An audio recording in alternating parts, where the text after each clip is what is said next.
Hi, I'm Andy Clark and welcome back to Stuff and Nonsense. Now, the previous Prime Minister, Rishi Sunak, announced the general election to the soundtrack of Things Can Only Get Better blasting down Downing Street.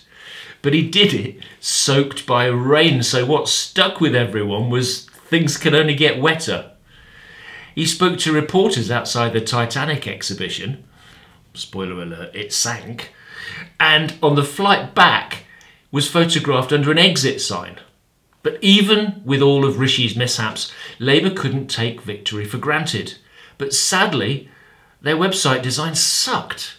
So I imagined what I'd make if Labour called in Stuff and Nonsense. Well, what was up with Labour's design? Well, besides the absence of any typographic or visual hierarchy, inconsistent use of colour, and a lack of focus on key calls to actions, there was just the fact that their design lacked a clear identity. The layout, images and typographic design were just interchangeable with countless other websites. Hardly an example of the change that Labour wanted to present. So how would I fix this? Well, I'd start by working on their content, organising it into an obvious typographic and visual hierarchy. Then I'd use a hierarchical grid to focus the eye on key messages and the associated calls to action. Finally, I'd develop a distinctive visual identity with a simplified colour palette and a distinctive image treatment. And if I had the time, I'd make a dark themed version because, well, why the hell not? When I started imagining what I'd make if Labour came calling, I gave myself some constraints. I'd keep the same 12-column grid and reuse that Poppins typeface. I'd use Labour's signature red throughout and only use content, icons and images that were already on Labour's website. Now, full-width banner images or graphic elements are ubiquitous. I mean, crikey, I even have one on my current website design. Full-width banners aren't inherently bad, but using them as filler, or just because everyone else has them, is.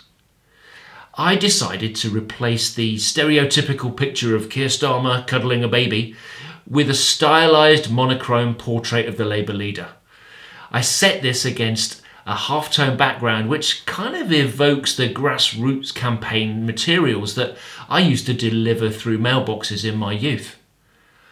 I added a bold typographic design which adds context to Labour's message of change, and its proximity to Sir Keir's portrait associates the message with the messenger.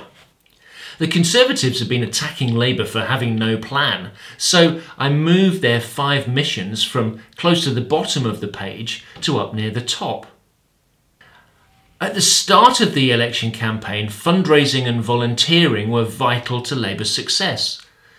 All but one of these topics were hidden behind a tabbed interface, so I moved them out and made them highly visible under a headline that provided some context. It read, "With your help, we can win."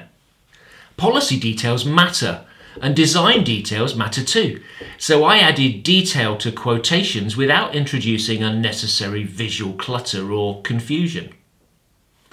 Of course, this redesign was just me imagining what I'd make if Labour came calling. I didn't have any insight into Labour's messaging or strategy.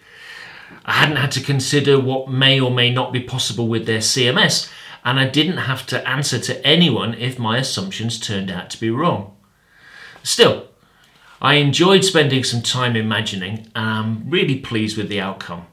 So if you like this video, please like it, subscribe, and hit the bell to be notified when the next one's available. Thanks for watching, and I'll see you next time.